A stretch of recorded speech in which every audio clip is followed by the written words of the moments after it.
Hello दोस्तों, स्वागत है आप सभी का K2 एकेडमी पर। आज लेकर आ गए हैं टॉप 20 MCQ जो कि साइंस के MCQ है और ANM GNM एंट्रेंस एग्ज़ाम 2024 के लिए बहुत ही इम्पोर्टेंट क्वेश्चन है। और आज का जो क्लास है वो पार्ट नंबर 8 है।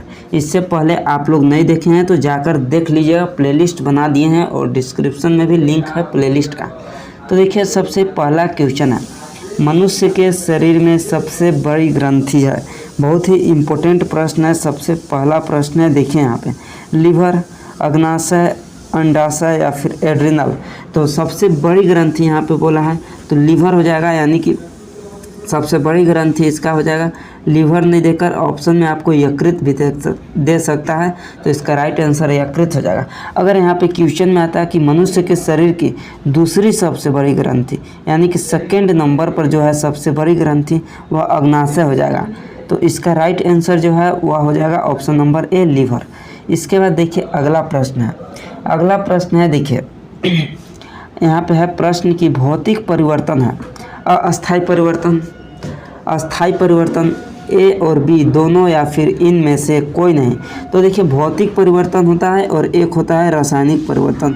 भौतिक परिवर्तन वैसा परिवर्तन होता है जिसको एक बार बदलने के बाद पुनः उसी अवस्था में लाया जा सकता है, उसको भौतिक परिवर्तन बोलते हैं। और रासायनिक परिवर्तन उसको बोलते हैं जैसे कि दूध से दही में बदलने के बाद दही को फिर पुनः दूध में नहीं परिवर्तित किया जा सकता है। यानी कि रासायनिक परिवर्तन वैसा परिवर्तन है जिसको एक बार परिवर्तित करने के बाद पुनः उसी रूप में नहीं लाया जा सकता है। जैसे यह अस्थायी परिवर्तन होता है। रासायनिक परिवर्तन अस्थायी परिवर्तन होता है, लेकिन जो भौतिक परिवर्तन है वह अस्थायी परिवर्तन होता है। यह परिवर्तित होते रहता है, इसको आप परिवर्तन पुनः उसी रूप में ला सकते हैं। इसके बाद देखिए अगला क्वेश्चन है। अगला क्वेश्चन है, देखिए यहाँ पे, निम्नलिखित में से कौन ऑक्सीकारक है?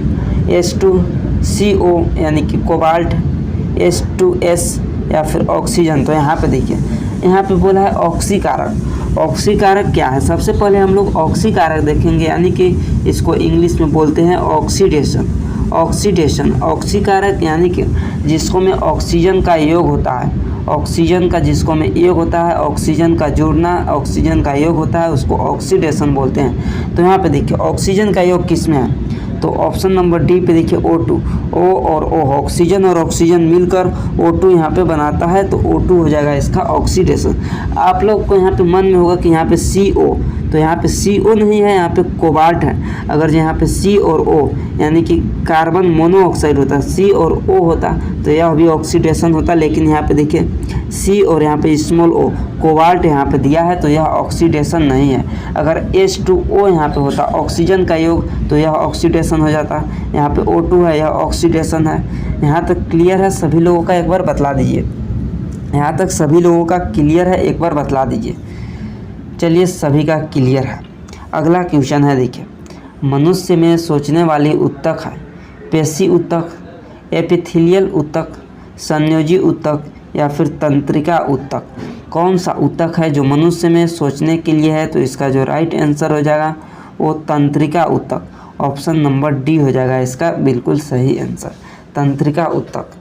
इसके बाद देखिए यहाँ पर अगला प्रश्न है कि शरीर में भोजन का पाचन किस प्रकार की अभिक्रिया है?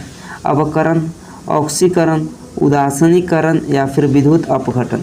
तो अभी जस्ट बतलाए थे, यानी कि भोजन के पाचन के लिए ऑक्सीजन की ज़रूरत होती है। भोजन के पाचन में ऑक्सीजन का योग होता है और ऑक्सीजन का जिसको में योग होता है उसको ऑक्सीकरण बोलते हैं। ऑक्सीकरण या फिर इंग्लिश में ऑक्सीडेशन, ऑक्सीकरण उसको बोलते हैं। तो ऑप्शन नंबर बी हो जाएगा इसका बिल्कुल सही आंसर। इसके बाद देखिए अगला प्रश्न है, चीनी का रासायनिक सूत्र क्या है? चीनी का रासायनिक सूत्र क्या है? CH3COOH, C2H12O6, C12H22O11 या फिर CH3CHO। यहाँ पे बतलाना है चीनी का रासायनिक सूत्र। तो सबसे पहले हम लोग देखते हैं CH3COOH।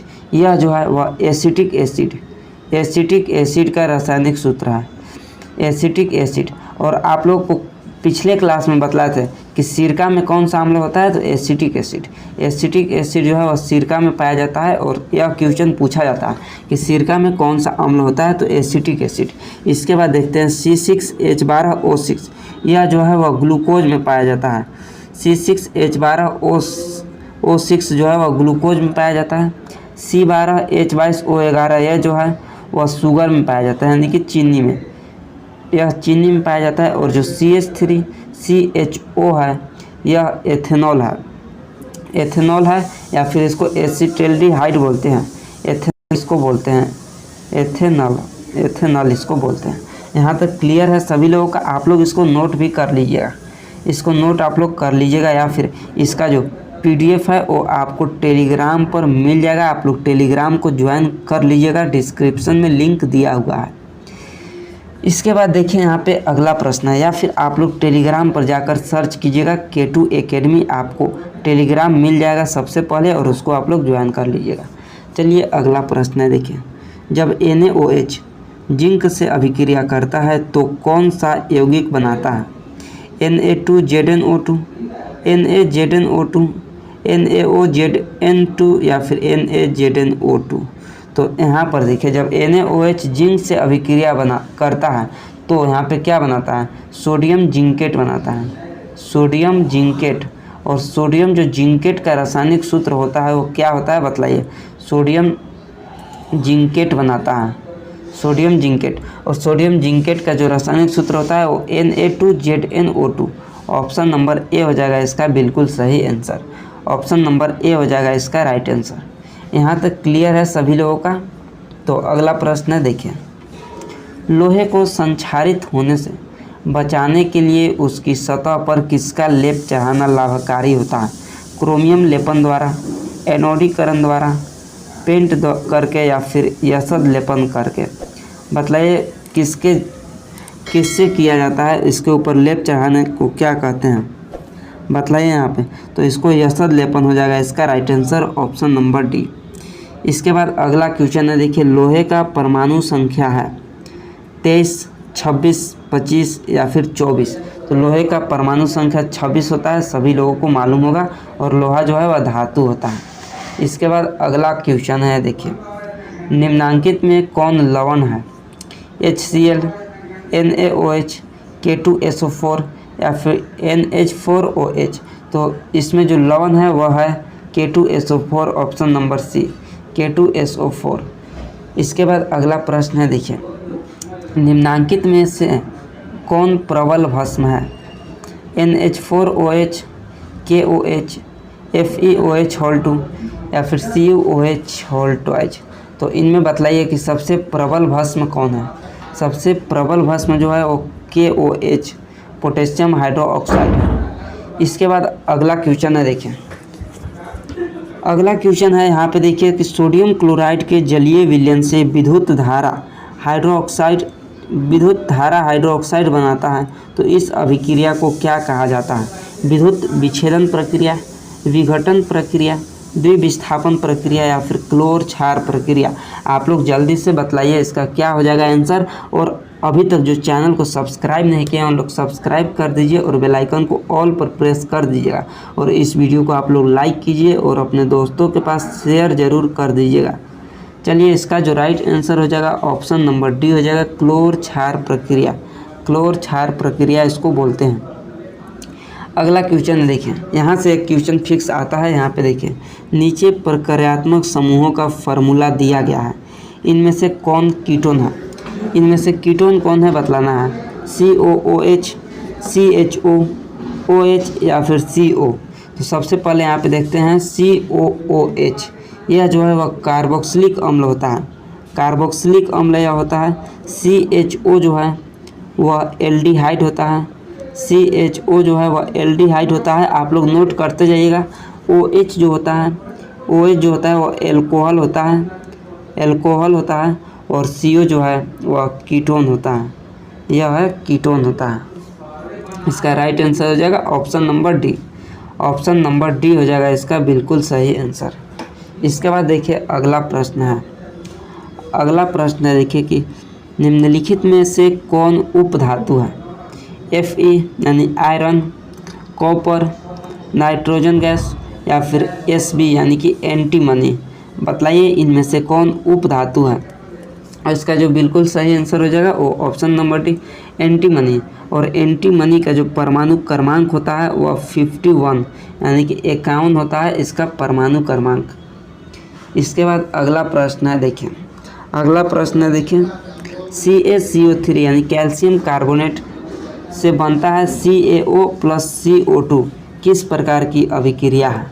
विस्थापन अभिक्रिया, अपघटन अभिक्रिया, संयोजन अभिक्रिया या फिर द्विविस्थापन अभिक्रिया। तो हम लोग पहले के क्लास में देखे थे जब एक तत्व से दो या दो से अधिक तत्व बनता है तो उसको वियोजन अभिक्रिया बोलते हैं। वियोजन यानी कि अपघटन हो रहा है यानी कि यह टूट रहा है एक तत्व से दूसरे दो या दो से अधिक तत्वों में टूटता है तो उसको अपघटन या फिर वियोजन अभिक्रिया। वियोजन अभिक्रिया संयोजन का जस्ट उल्टा होता है वियोजन अभिक्रिया। और संयोजन अभिक्रिया जब दो तत्व मिलकर एक एकल पदार्थ का निर्माण करता है तो उसको संयोजन अभिक्रिया बोलते हैं। इसके बाद देखिए यहाँ पे अगला प्रश्न है। अगला प्रश्न है, देखिए कैल्शियम कार्बाइड जल के साथ अभिक्रिया कर देता है। कैल्शियम कार्बाइड क्या देता है जल के साथ अभिक्रिया कर? मीथेन, इथेन, एथिन या फिर एथाइन। तो कैल्शियम कार्बाइड जो है वह जल के साथ अभिक्रिया करके एथाइन देता है।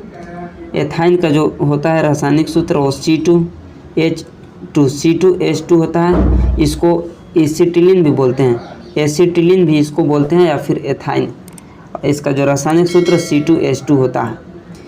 इसके बाद अगला क्वेश्चन है, देखिए लीड नाइट्रेट चूर्ण को एक परख नली में लेकर गर्म करने पर भूरे रंग का धुआं उत्सर्जित होता है। यह धुआं है O2 गैस का, NO2 गैस का, N2 गैस का या फिर PbO गैस का। तो यहाँ पे जो यह धुआं है वह NO2 नाइट्रोजन डाइऑक्साइड गैस का है। ऑप्शन नंबर बी हो जाएगा इसका राइट आंसर। इसके बाद देखिए अगला क्वेश्चन है। अगला क्वेश्चन है, देखिए निम्नांकित में कौन अम्ल नहीं है?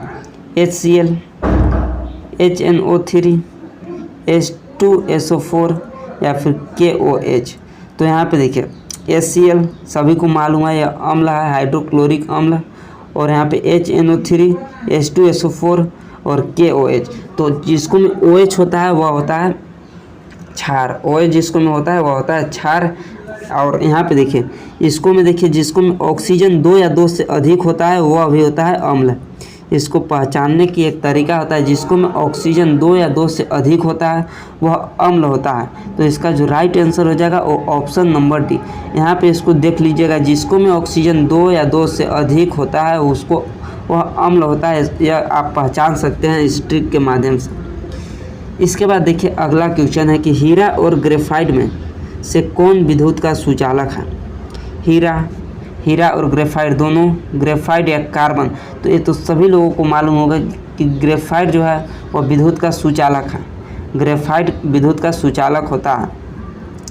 इसके बाद देखिए अगला क्वेश्चन है, बॉक्साइट निम्न में से किस धातु का अयस्क है? मैग्नीशियम, सोडियम, एल्यूमिनियम या फिर बेरियम। आप लोग बतलाइए कि बॉक्साइट किस धातु का अयस्क है, सभी लोग बतलाइए। और इस वीडियो को अभी तक जो लाइक नहीं किए हैं उन लोग लाइक कर दीजिए और अपने दोस्तों के पास शेयर कर दीजिए।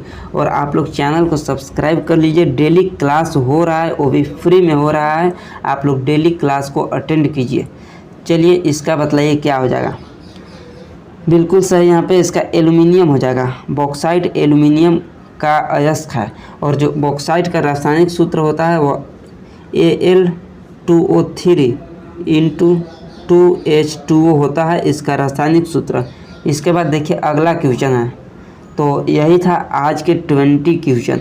आप लोग इस क्लास को ज़रूर शेयर कीजिएगा अपने सभी दोस्तों के पास और सभी को बतला दीजिए कि ANM GNM का स्पेशल क्लास यहाँ पे हो रहा है डेली। यहाँ पे आप लोग डेली आइए और देखिए। मिलते हैं अगली क्लास में।